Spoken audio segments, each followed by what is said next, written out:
자, 제가 말이죠. 이 인도태평양 전략의 문건에서 제가 굉장히 그 주목하는 그 구절이 있어요. 그 단어가 개념이. 그 이제 영어로 표현되면 뭐냐면은 이게 한국말로 돼 있을 때는 글로벌 중심축 국가예요. 네. 그래서 뭐 글로벌의 중심축에 서겠다는 건가 보다 이런데 영어로 이게 이제 영어 한영이 다 있거든요. 다 버전이. 영어가 뭐냐면 GPS. 글로벌 피벗 스테이트. 글로벌 피벗 스테이트예요. 예. 이게 이제 그림에서 보듯이 피벗이라는 단어가 이게 그 특이합니다. 우리가 이제 피벗 투 에이시아라 그랬었지. 오바마 때. 오바마 때 말. 예, 근데 그때는 피벗이 그게 동사로 쓰였어요. 그렇죠. 그 동사로 쓸 때는 뭐냐면은 피벗 투 에이시아, 피벗 투 땡땡 그러면은 땡땡의 바람을 일으켜서 한따까리 하겠다 그거예요. 그러니까 아시아의 바람을 일으켜 미국의 힘을 강화하겠다 그거예요. 그렇죠. 피벗 투 에이시아는. 그런데 글로벌 피벗 스테이트라 그러면 이 피벗이 그때는 뭐가 되냐면 명사라고요. 그렇죠. 예. 명사가 되면 뜻이 완전히 달라져요. 이게 동사로 쓸 때랑 조금 연관은 깊은데 이 그림에서 보듯이 이게 그 빙빙 회전하면서 뻗어나가는 이 방사형 이 발전, 이 발전의 발이 버들발자잖아. 그렇죠. 그 발전의 중심이란 뜻이에요. 이게 명사가 되면. 태풍의 눈하고 태풍의 눈은 이제 말려 들어가는 거죠. 거기로. 그렇죠. 예, 저기압이 이거는 그게 아니라 이건 고기압으로 바깥으로 발산하는 거예요. 발산의 중심. 그러니까 이게 결국 글로벌 피벗 스테이트라는 건 뭐냐면 세계 변화, 세계 발전의 중심 국가. 그러니까 세계 발전 중심 국가예요. 그러니까 중심에서 중심 잃은 정태하고 그 다음에 운동이라고 하는 동태가 같이 뭐 그렇게 표현할 수도 있고 아무튼 그 발전 에너지가 이렇게 태극 문양을 그리면서 이게 뻗어나가는데 그렇죠. 저기 그림에서 보듯이 예. 그 뻗어나가는 발전 에너지의 발산 근원지. 근원지죠. 예. 세계 발전 에너지의 근원지 국가라는 그런 뜻이 돼서 야, 이거 세게 질르네. 아, 그런데 좀 한국말도 좀 그렇게 하지. 왜 글로벌 중심축 국가 그래서 좀 맹숭맹숭하게. 외교적이라고 하는 겁니다. 외교적인 거지. 자, 근데 이거는 좀 너무 좀 구라 좀 세게 푸는 거 아니야, 외교부가? 이런 용어. 윤 대통령이. 이거 저기 옛날에 저 글로벌 피벗 스테이트가 윤 대통령 저거였나? 아, 저기, 예. 대선 공약할 때. 예. 그걸 냈습니다. 글로벌 중추국가라고 그랬어요. 중추국가. 네, 중추국가. 그러니까 그때는 상당히 정태적으로 중심에 서서 우리가 이제는 나겠다라고 하는 의미인데. 그걸 피벗이라는 단어를 쓸 때. 예. 예, 세계 발전 에너지의 발산 발원지예요. 그래서 이제 우리가 그때 그 당시에 내 영어로 피벗 스테이트라 쓴지 알지 모르지만 우리말로 글로벌 중추국가라고 했는데 이거 두 가지입니다. 피벗이 될 수도 있고 허브가 될 수 있고 그래요. 뭐 허브가 될 수 있고 액세스도 될 수 있고 뭐 그러니까 그건 이제 여러 가지 있는데 지금 피벗으로 결정이 돼서 말하자면 전략으로 만방에 이름 잘 지은 김에 해석 잘하면 좋은데 해몽을 이 해몽이 좀 이게 이름이 좀 지나치게 좀 약간 좀 허황된 거 아니에요? 이거 굉장한 이름이라서 내가 묻는 거예요. 근데 우리가 박사님 어떻게 보세요? 사실은 비전은 크고 넓게 가져가야 됩니다. 그치, 돈 안 드는 거 아니니까. 돈 드는 거 아니니까. 근데 이제 꿈인데. 문제는 드림인데. 꿈이 아니고 네. 다른 국가가 예컨대 중국의 시진핑이 세계 운명 공동체 그러면은 한 500년 전에 그 이야기 같으면 오케이. 근데 지금 21세기에 들어와서 뭐 여러 가지 내부적인 문제도 많은데 갑자기 저기 남조선 대한민국 우리 쪽에 들어와. 그러니까 안 들어가서 뭐 중국 몽 그러는데 우리 지금 대한민국의 현대사의 발전 과정이 다 궤적이 있고 축적이 되고 어텐션을 하면은 말하자면 피벗이 되는 그런 겁니다. 그러니까 지금 그 중에서 가장 지금 당면 과제는 중국이 세계 지정학의 어떤 기본 그 구도가 만들어지는데 그걸 깨야 됩니다. 그게 인도 태평양을 다 잡아먹겠다라고 했는데 우리는 이미 우리가 가진 우리 이해관계도 앞으로 세계 발전의 중심 국가로서 같이 호혜적으로 공동 번영하자라고 하는 경험도 있고 의사도 있고 객관적으로 인정받을 수 있는 것입니다. 네. 그래서 이게 그런 측면에서 전망을 한다면은 저는 기존에 있었던 경험을 보다 전략적인 이 의지로 이거를 만들어 간다. 뭐 이런 이제 그게 되죠.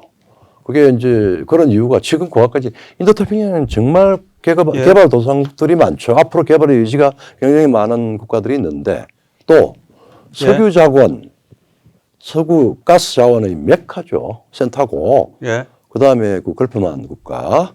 그다음에 이 나라들이 중국을 대체할 수 있는 전 세계적인 이제 구도에서 봐서 대체할 수 있는 제조업 기지를 만드는 거. 이건 누가 앞장을 줄 겁니까? 네. 대한민국이죠. 그리고 이 나라의 어떤 개발도상국의 전기나 상하수, 도로, 통신, 철도 인프라, 즉 체계적인 현대국가로 만드는데 또 누가 앞장서겠습니까? 한국이 적격입니다.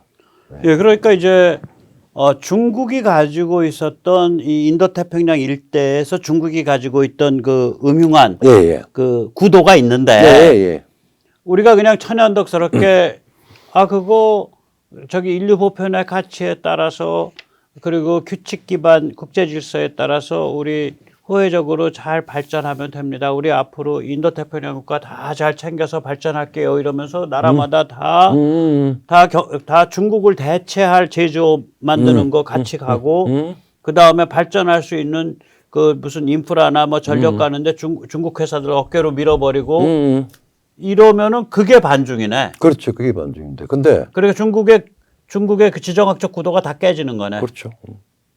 그죠? 네, 말씀이. 이미 상당히 깨지기 시작을 했고 예. 거기에 대해서 우리가 지금 사실은 그 공백을 채워야 됩니다. 네. 그래서 이제 제가 보면 베트남이 올해 세계 최고의 경제 성장률을 이뤘다 그러거든요. 거의 8%가 넘어요. 와우. 그런데 그게 아마 거의 태반이 한국 기여일걸? 그렇죠. 뭐야 이거는 결정적입니다. 결정적이죠. 아무도 부인하지 못해요. 예, 그러니까 베트남, 인도네시아, 필리핀, 태국, 말레이시아, 방글라데시, 태평양 건너서 멕시코, 칠레, 과테말라 여기가 다 한국이 들어가서 제조업 같이 하고 있는 데들이죠. 그렇죠. 그게 점점 더 번지고 있잖아요. 번지고 있죠. 그래서 어떤 개도국 입장에서 앞으로 우리가 중국을 대체하는 그런 제조업 국가가 되고 싶어라고 했을 때 파트너가 한국만 한 데가 없는 거라. 그건 전 세계가 인정하는 거예요. 예, 그러니까 사실 중국도 우리가 파트너로 키워줬고. 키워줬죠, 맞아요.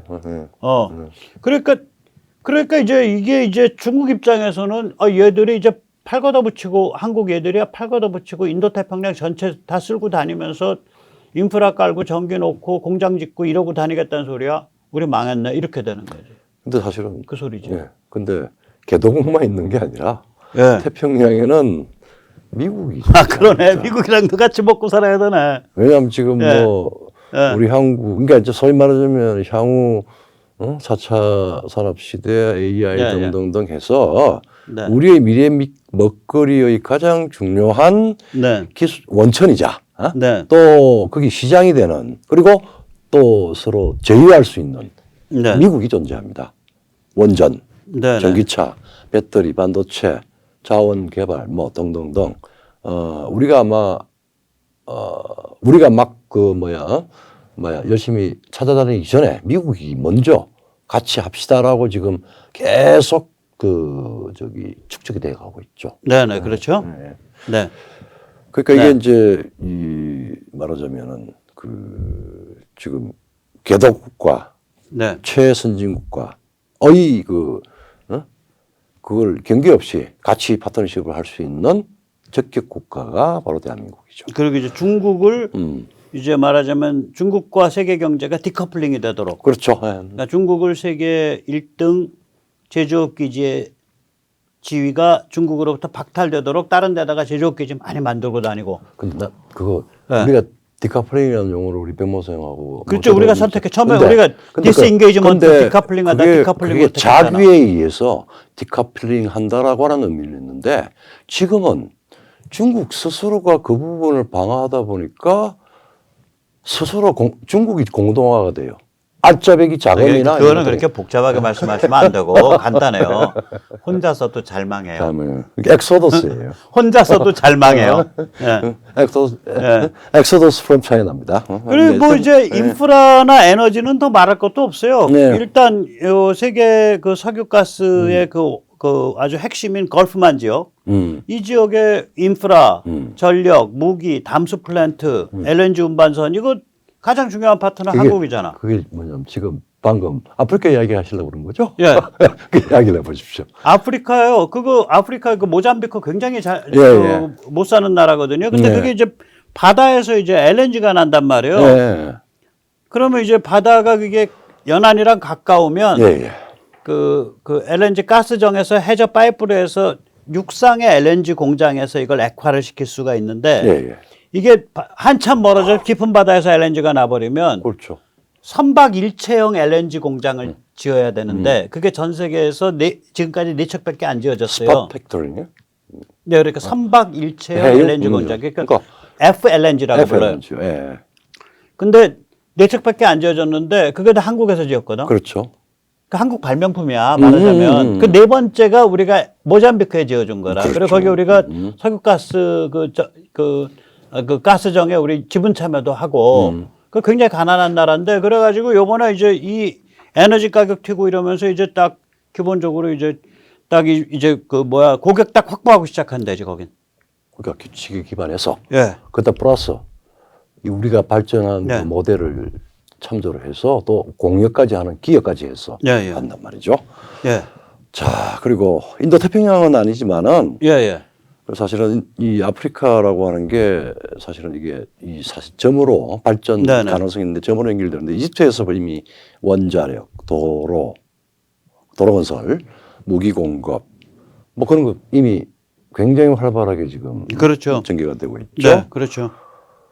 그리고 또 한 가지는 아주 똑똑한 거는 다른 국가들은 강독들을 안 했습니다. 지금 우리가 아프리카에서 농업혁명이 일어날 수 있도록 하고 그걸 기반으로 해서 자립경제가 될 수 있는 그 지원을 하고 있습니다. 예. 이건 굉장한 기여입니다. 그 새마을 운동이라고 우리 그냥 그렇게 한 대 묶어서 말하는데 그걸 좀 자세히 좀 들여다볼 필요가 그렇죠. 있는 거예요. 이치가 묘해요. 그 한번 저기 이야기를 하면은 저기 네, 예. 저기 박사님께서 이게 그 이제 알제리 씨감자 같은 게 대표적인 케이스거든요. 네네. 이거 뭐 이제 아프리카 그건 뭐 인도 태평양은 아니죠. 네, 알제리면은 네. 이제 저 북쪽이니까. 그쪽인데.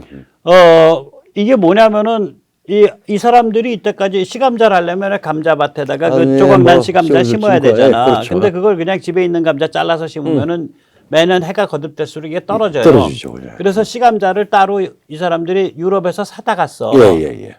근데 한국 사람들이 들어가서 씨감자 육종 기술을 가르치고 예. 그 씨감자 육종 시설을 만들어 준 거라. 예. 그 굉장히 고생했어요. 왜냐면 그렇죠. 시설 만들려고 자재 싸다 놓으면 훔쳐가. 그래서 근데 그거 했는데 이젠 알제리 사람들이 너무너무 좋아해요, 이걸. 예. 그리고 이제 이거 뭐 술 이름 아닙니다. 이슬이라고 해서 이슬이. 이슬이. 예. 그게 뭐냐면 통일벼에서 아프리카 토양에 맞게끔 조금 손본 거야. 네. 그걸 가지고 세네갈 같은데 거기도 물론 아직 인도 태평양은 아니지만 예. 그러나 이런 모델 케이스가 급속히 번진단 말이에요. 알제리 씨감자나 저기 세네갈 이슬이 같은 게 막 번져. 이게 뭐냐면은 이거를 제대로 그렇게 그 육종을 해서 딱 심어 놓으니까 이게 이제 말하자면 쌀 수확량이 2배가 돼 갖고 이제 그렇죠. 농민들이 부유해지는 거라고요. 예. 그리고 이제 그런 걸 이제 그걸 수입을 안 하게 되고 그러니까 자립 경제가 되는 거 아니에요. 자립. 이런 게 이제 그래서 다른 나라로 이게 엄청 번져가고 있다는데 아프리카 내부에서 그렇죠. 예. 이게 제가 좀 자세히 구체적으로 좀 보면 아주 본질적으로 우리가 왜 이 인도 태평양 전략에서 아프리카까지 큰 의미를 가졌냐면은 예컨대 품종 개량 농업 소위 말하는 식량 품종 개량 육종 기술 전수하고 또 시설까지 지어주고 하는 건 지구에서 대한민국밖에 없습니다. 왜 그래요? 유럽이나 미국은 있죠. 근데 유럽에서 미국이나 홍구 제국주의든 지금 현재 저 강대국이든 이게 전부 영리 회사입니다. 그러니까 아, 예컨대 미국의 그 아주 거대한 그 몬산토라고 하는 그 농업 회사가 예. 아프리카의 품종 개량 기술 전하고 그렇게 할 수 있을까요? 돈 벌어야지. 돈 벌어야지. 자기도 밥 줄라야지. 근데 아프리카는 돈이 없잖아. 예. 그다음에 유럽의 뭐 저기 네. 뭐 독일 시감자 육종 회사가 혹은 뭐 네덜란드 화웨이 회사가 아프리카에다가 기술을 안 전해주죠. 그렇지. 자기들 너 사람 가야 사라져라. 되니까. 우리는 이제 네, 우리는 근데. 다르죠. 우리는 전부 공공재입니다. 아, 이게 그러네. 독특한 한국의 발전 과정에서 예, 예, 만들어진 예. 요소인데